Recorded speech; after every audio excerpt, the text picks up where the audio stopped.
গুমৰুক সুদং everyone ৰহি সাজ খাই ভাল পায়নে আপোনালোকে হালধীয়াকৈ পৰি থকা এই ৰহি সাজখিনিৰ লগত শুকান গাহৰি মাংস কেইটুকুৰামান ভাজি ল'লোঁ আৰু ইয়াতকৈ কি লাগে নহয়নে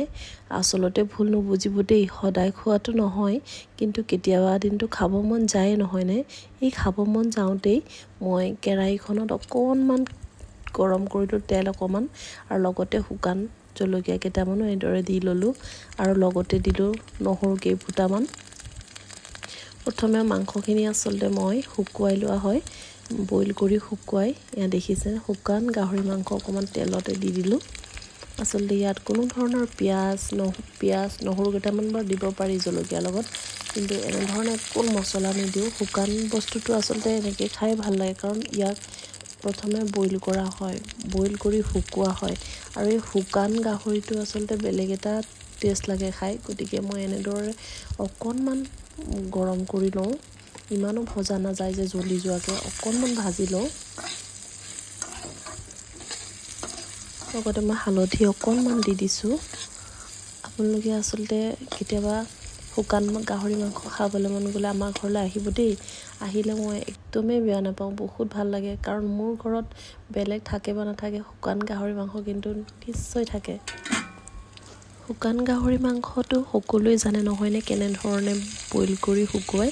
কিন্তু মই আজি আপোনালোকৰ লগত ৰহি সাজটোৰ বিষয়ে অকণমান শ্বেয়াৰ কৰোঁ ৰহি সাজখিনি আচলতে মোৰ খুবেই মিঠা হয় খাবলৈ মই বৰা চাউলৰ নবনাওঁ বৰা চাউলৰো বনাই বৰা চাউলৰখিনি বেছি মিঠা হয় কিন্তু বৰা চাউলৰ নবনোৱাকৈও বহুত মিঠা হয় তেনেকৈ বনাওঁ আপোনালোকক অকণমান শ্বেয়াৰ কৰোঁ মই প্ৰথমে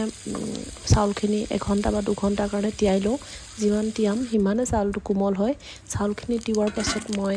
এটা পাত্ৰত পানীখিনি বইল কৰি লওঁ উতলাই লওঁ উতলাৰ পাছত তাৰ ওপৰত মই ফুটালগীয়া আচলতে তেনেকুৱা ধৰণৰ বাচন পোৱা যায় তেনেকুৱা বাচন এটাত মই চাউলখিনি তিয়াই থোৱা চাউলখিনি উঠাই দিওঁ উঠাই কিনে মই ভালদৰে চাউলখিনি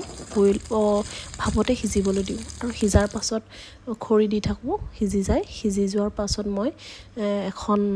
আমাৰ ডলা বুলি কয় ডলাখনত বা যিকোনো আপুনি এই ত্ৰিপালত বা কিহত বাকী আপোনাৰ কথা তেনেকৈ ঠাণ্ডা কৰিব লাগিব অকণমান ঠাণ্ডা কৰাৰ পাছত ৰহি সাজখিনি মই পিঠা দি পেলাই তাত মানে মই 1 কেজিত 3টা বা 4টাকৈ দিওঁ আমাৰ নিজৰ ঘৰতে বনোৱা হয় সেইবিলাক